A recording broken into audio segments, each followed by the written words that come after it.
अस्सलाम वालेकुम students, welcome back to the lecture. जैसा कि हमने पहले ग्रुप्स के बारे में डिस्कस किया था और बिलियन ग्रुप्स के बारे में भी डिस्कस किया। अंडर एडिशन भी हमने कुछ ग्रुप्स देखे और कुछ ग्रुप्स जो हैं वो हमने अंडर मल्टीप्लिकेशन देखे। अब रिंग्स एंड फील्ड्स के बारे में जो है वो हम डिस्कस करने जा रहे हैं। पहले हम देख लेते हैं कि रिंग किस तरह का स्ट्रक्चर होता है। ग्रुप में हमें बेसिकली जो है वो सिर्फ एक बाइनरी ऑपरेशन की ज़रूरत होती थी, या तो हम अंडर एडिशन बात करते थे या फिर हम अंडर मल्टीप्लिकेशन बात करते थे। लेकिन अब जो है वो हम स्ट्रक्चर डिस्कस करने जा रहे हैं, इनमें हमें जो है वो दो बाइनरी ऑपरेशंस की जो है वो एट अ टाइम जो है वो ज़रूरत होती है। ऐसे ही रिंग्स का जो स्ट्रक्चर है इसमें भी हमें जो है वो टू बाइनरी ऑपरेशंस की जो है वो ज़रूरत होती है। अगर और रिंग का स्ट्रक्चर जो है जैसे कि आपको लास्ट लेक्चर में मैंने बताया था कि कोई भी स्ट्रक्चर अगर हमें डिफाइन करना है तो पहले हमें एक नॉन एम्प्टी सेट लेना पड़ेगा। और यहाँ पर हमें जो है वो दो बाइनरी ऑपरेशन, एक एडिशन का और दूसरा मल्टीप्लिकेशन का, जो कि आर पर डिफाइन हो, आर वाले सेट पे कॉल्ड अ रिंग। अगर ये इस रिंग हो गए, अगर ये फॉलोइंग प्रॉपर्टीज़ या एक्सियम्स जो है वो सेटिस्फाई करे। अब इसमें फर्स्ट वाला एक्सियम जो है वो हमारे पास ये है कि अंडर एडिशन जो है ये आर वाला सेट जो है ये बिलियन ग्रुप होना चाहिए। अब अंडर एडिशन बिलियन ग्रुप होने के लिए हमने प्रॉपर्टीज़ जो हैं, अब वो 5 प्रॉपर्टीज़ हमें रिक्वायर्ड होती हैं जो हम ऑलरेडी डिस्कस कर चुके हैं। मैं दोबारा आपको रिकॉल करवा देती हूँ। फर्स्ट वाली प्रॉपर्टी तो हमारे पास होती है क्लियर प्रॉपर्टी, या क्लोज्ड होनी चाहिए। आर मतलब आर के दो एलिमेंट्स को अगर हम ऐड करें तो आंसर हमारा जो है वो आर के अंदर ही आ जाए, तो ये हमारे पास है फर्स्ट प्रॉपर्टी जो कि क्लियर है। सेकंड वाली हमने कहा था कि अंडर एडिशन अगर बिलियन ग्रुप प्रूव कर रहे हैं तो under addition associative property hold करनी चाहिए। थर्ड पे जो है वो एडिटिव आइडेंटिटी, मतलब ज़ीरो जो है ज़ीरो हमारे पास एडिटिव आइडेंटिटी होती है, ज़ीरो को बिलोंग करना चाहिए आर वाले सेट में। और जो फोर्थ प्रॉपर्टी थी वो थी कि हमारे पास हर एलिमेंट का, अगर हम कोई भी स्मॉल आर एलिमेंट लेते हैं आर में से, तो वहाँ पर जो है वो कोई माइनस आर वाला एलिमेंट जो है वो आर के अंदर बिलोंग करना चाहिए। कि हम ये माइनस आर जो है ये बेसिकली एडिटिव इन्वर्स होगा इस आर का। तो फिर हमारे पास ये जो आर और प्लस माइनस आर अगर हम करेंगे तो ये हमें दे देगा एडिटिव आइडेंटिटी। ठीक है, तो ये आर मतलब हर एलिमेंट का इन्वर्स भी उसके अंदर होना चाहिए। और फोर्थ प्रॉपर्टी होगी, और फिफ्थ प्रॉपर्टी हमने बिलियन के लिए कहा था, अगर ये फोर्थ प्रॉपर्टी सेटिस्फाई करते हैं तो ये अंडर एडिशन ग्रुप बन जाता है। अब फिफ्थ प्रॉपर्टी जो है वो है कम्यूटेटिव प्रॉपर्टी। अगर कम्यूटेटिव लॉ भी होल्ड करता है अंडर एडिशन तो फिर इस तरह का ग्रुप को हम बिलियन ग्रुप कहते हैं। तो बेसिकली ये जो हमने एक लाइन में कह दिया कि R under addition is a abelian group, इसके पीछे जो है वो 5 प्रॉपर्टीज़ जो हैं या 5 एक्सियम्स जो हैं वो सेटिस्फाई होने चाहिए। अब अंडर मल्टीप्लिकेशन हमने देखना है, तो अंडर मल्टीप्लिकेशन जो है आर जो है वो हमारे पास एसोसिएटिव होना चाहिए। ठीक है, और डिफाइंड ऑलरेडी हम कह चुके हैं। तो ऐसा स्ट्रक्चर जो दो प्रॉपर्टीज़ को, ग्रुप की फर्स्ट टू प्रॉपर्टीज़ को सेटिस्फाई करता है, एक तो क्लोज्ड वाली और दूसरी जो है वो एसोसिएटिव वाली, तो उसको हम कहते हैं सेमी ग्रुप। मतलब अंडर मल्टीप्लिकेशन ये सेमी ग्रुप होना चाहिए, अंडर एडिशन अबिलियन ग्रुप होना चाहिए। और जो थर्ड वाला हमारे पास है एक्सियम वो ये है कि डिस्ट्रीब्यूटिव लॉ जो है वो अंडर वो जो है हमारे पास multiplication over addition and addition over multiplication, जो हमारे पास डिस्ट्रीब्यूटिव लॉ है वो होल्ड करने चाहिए। अब यहाँ पर दो हमने डिस्ट्रीब्यूटिव लॉ लिखे, एक तो लेफ़्ट डिस्ट्रीब्यूटिव लॉ है, इसमें ए जो है वो लेफ़्ट साइड से ए और प्लस बी पे जो है वो डिस्ट्रीब्यूट हो रहा है। और दूसरा हमारे पास लॉ है राइट डिस्ट्रीब्यूटिव लॉ, जिसमें हमारे पास जो है सी जो है वो राइट साइड से ए प्लस बी पे जो है वो डिस्ट्रीब्यूट हो रहा है, और हमारे पास ए सी प्लस बी सी ये हमारे पास आ रहा है। तो टोटल हम लोग अगर देखें तो 5 तो हमने एक्सियम्स कह दिए थे बिलियन ग्रुप के लिए हमें चाहिए। और दो प्रॉपर्टीज़ हमारे पास ये हैं कि क्लोज्ड भी होना चाहिए और एसोसिएटिव मतलब सेमी ग्रुप हमारे पास होना चाहिए।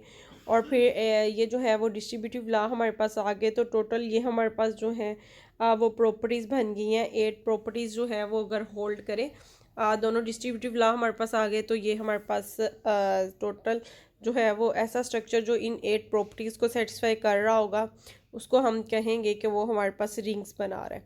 अब ग्रुप सबसे हमने जो है वो स्ट्रक्चर एक डिस्कस किया था। सबसे पहले हमने कहा ग्रुप, फिर उससे बड़ा अब हमने स्ट्रक्चर एक देख लिया वो रिंग है। अब रिंग से भी बड़ा एक स्ट्रक्चर हम डिस्कस करेंगे बाद में, वो है फील्ड। अभी इसमें जो रिंग में जो है वो सिर्फ अंडर मल्टीप्लिकेशन हमें जो है वो क्लोज चाहिए होता है और एसोसिएटिव चाहिए और डिस्ट्रीब्यूटिव लॉज होल्ड करने चाहिए। अभी हम फील्ड में देखते हैं कि उसमें क्या चीज़ें ऐड होगी। अब हम जो है वो अगर इसमें देखेंगे the binary operation addition is called binary operation under multiplication. Addition और मल्टीप्लिकेशन के रिस्पेक्ट से अगर हम देखें तो रियल नंबर्स जो हैं ये रिंग बनाते हैं, लेकिन अगर हम देखें नेचुरल नंबर्स और होल नंबर्स जो हैं ये रिंग फॉर्म नहीं करते। और नेक्स्ट जो है वो set of rational number, set of real number और सेट ऑफ इंटीजर्स जो हैं ये तीनों के तीनों जो है ये रिंग के स्ट्रक्चर की सारी प्रॉपर्टीज़ जो हैं वो सेटिस्फाई करते हैं। आपने इनको चेक करके वेरीफाई भी कर लेना है।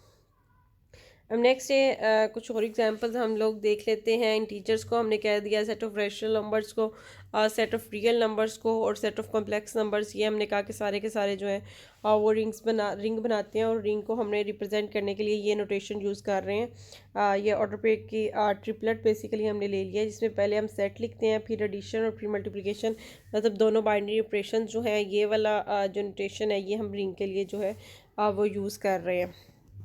अब नेक्स्ट एक हमने सेट एस ले लिया है क्योंकि ये हमने सेट ऑफ मैट्रिसेस ले लिया है। 2x2 हमने मैट्रिसेस ले लिए हैं। जो कोई सेट ऑफ मैट्रिसेस जो है वो हमेशा जो है वो बिलियन ग्रुप बनाता है अंडर एडिशन। अगर अंडर एडिशन हम बात करें, क्योंकि रिंग के लिए हमें अंडर एडिशन जो है वो बिलियन ग्रुप चाहिए, और अंडर मल्टीप्लिकेशन हमें चाहिए कि वो एसोसिएटिव होना चाहिए और क्लोज होना चाहिए। तो अंडर मल्टीप्लिकेशन भी जो है ये दोनों प्रॉपर्टीज़ जो हैं वो इसमें होल्ड करेंगी, क्योंकि सिर्फ हमें वहाँ पर प्रॉब्लम क्रिएट आती है जहाँ पर हमें इन्वर्स फाइंड करना होता है, और इन्वर्स के लिए हमें नॉन सिंगुलर की कंडीशन जो है वो रिक्वायर्ड होती है। लेकिन रिंग वाले स्ट्रक्चर में तो हमें मल्टीप्लिकेटिव इन्वर्स की ज़रूरत ही नहीं है। इसको सिर्फ अंडर एडिशन हमने बिलियन ग्रुप प्रूव करना है, और अंडर मल्टीप्लिकेशन एक तो एसोसिएटिव प्रॉपर्टी होनी चाहिए और दूसरा क्लोज्ड होना चाहिए। तो इसका मतलब है कि ये जो हमने सेट कंसीडर किया है, set of matrices 2x2 matrices हमने सारे ले लिए हैं जिनकी इंट्रीज रियल नंबर से ले रहे हैं। ये भी रिंग्स के स्ट्रक्चर जो है वो बनाएंगे, ये भी इस प्रॉपर्टीज़ को जो है वो सेटिस्फाई कर रहे हैं। अब हमने कहा कि रिंग से बड़ा एक स्ट्रक्चर अब हम डिस्कस करने जा रहे हैं जो कि फील्ड का है। पहली बात तो यही कि जब हमने किसी भी स्ट्रक्चर को डिफ़ाइन करना है तो हमें एक नॉन एम्प्टी सेट लेना पड़ता है। यहाँ पर हमने एक नॉन एम्प्टी सेट ले लिया है एफ़, जिसमें एट लीस्ट, अब इसमें कंडीशन है कि इसमें एट लीस्ट जो है वो 2 एलिमेंट्स प्रेजेंट होना ज़रूरी है। एक तो जो एडिटिव आइडेंटिटी थी 0 और दूसरा मल्टीप्लिकेटिव आइडेंटिटी 1, ठीक है। और इसमें भी हमारे पास अब जो बाइनरी ऑपरेशन यूज़ होंगे वो हम 2 बाइनरी ऑपरेशन यूज़ करेंगे, एक तो एडिशन, और जो सेकंड वाला बाइनरी ऑपरेशन हम यूज़ करेंगे वो है मल्टीप्लिकेशन। अब f को जो है वो हम फील्ड कब कहेंगे, अगर ये f वाला जो सेट है ये अंडर एडिशन भी बिलियन ग्रुप हो और अंडर मल्टीप्लिकेशन भी बिलियन ग्रुप हो। 5 प्रॉपर्टीज़ तो अंडर एडिशन हमारे पास आ गई बिलियन ग्रुप के लिए, 5 प्रॉपर्टीज़ हमारे पास आ गई अंडर मल्टीप्लिकेशन, और जो है वो एक इसमें एडिशनली जो है वो डिस्ट्रीब्यूटिव लॉज भी होल्ड करें। तो टोटल हमारे पास जो 11 प्रॉपर्टीज़ है, जो स्ट्रक्चर जो है वो सेटिस्फाई करता है, उसको हम कहते हैं कि ये फील्ड है। क्योंकि अंडर एडिशन अगर हमने बिलियन प्रूव करना है तो अंडर एडिशन क्लोज्ड होना चाहिए, अंडर एडिशन एसोसिएटिव होना चाहिए, नंबर 3 पे आइडेंटिटी एग्जिस्ट करनी चाहिए, नंबर 4 पे अंडर एडिशन जो है वो इन्वर्स एग्जिस्ट करना चाहिए, और नंबर 5 पे हमारे पास जो है वो अंडर एडिशन जो है वो कम्यूटेटिव लॉ होल्ड करना चाहिए बिलियन ग्रुप करने के लिए। इसी तरह मल्टीप्लिकेशन की भी 5 प्रॉपर्टीज़ हमारे पास होंगी, और एक जो है ये हमारे पास डिस्ट्रीब्यूटिव लॉ की आ गई। तो इट मीन्स के फील्ड के लिए जो है वो टोटल हमें जो है वो 11 प्रॉपर्टीज़ जो है वो जो स्ट्रक्चर सेटिस्फाई करेगा उसको हम फील्ड कहेंगे। अब फील्ड की एग्जांपल्स में देख लेते हैं। रिंग की एग्जांपल्स में हमारे पास रियल नंबर भी थे, इंटीजर भी थे, कम्प्लेक्स भी थे, रैशनल भी थे। और अब फील्ड में रियल तो हैं, कम्प्लेक्स भी हैं, रैशनल भी हैं, लेकिन सेट ऑफ इंटीजर्स जो हैं वो फील्ड नहीं बनाते लेकिन वो रिंग बनाते हैं, ठीक है। ये इनफिनाइट हमारे पास फील्ड्स हैं, और इनमें से सबसे छोटी जो इनफिनाइट फील्ड है वो सेट ऑफ रैशनल नंबर्स है, ठीक है। इसी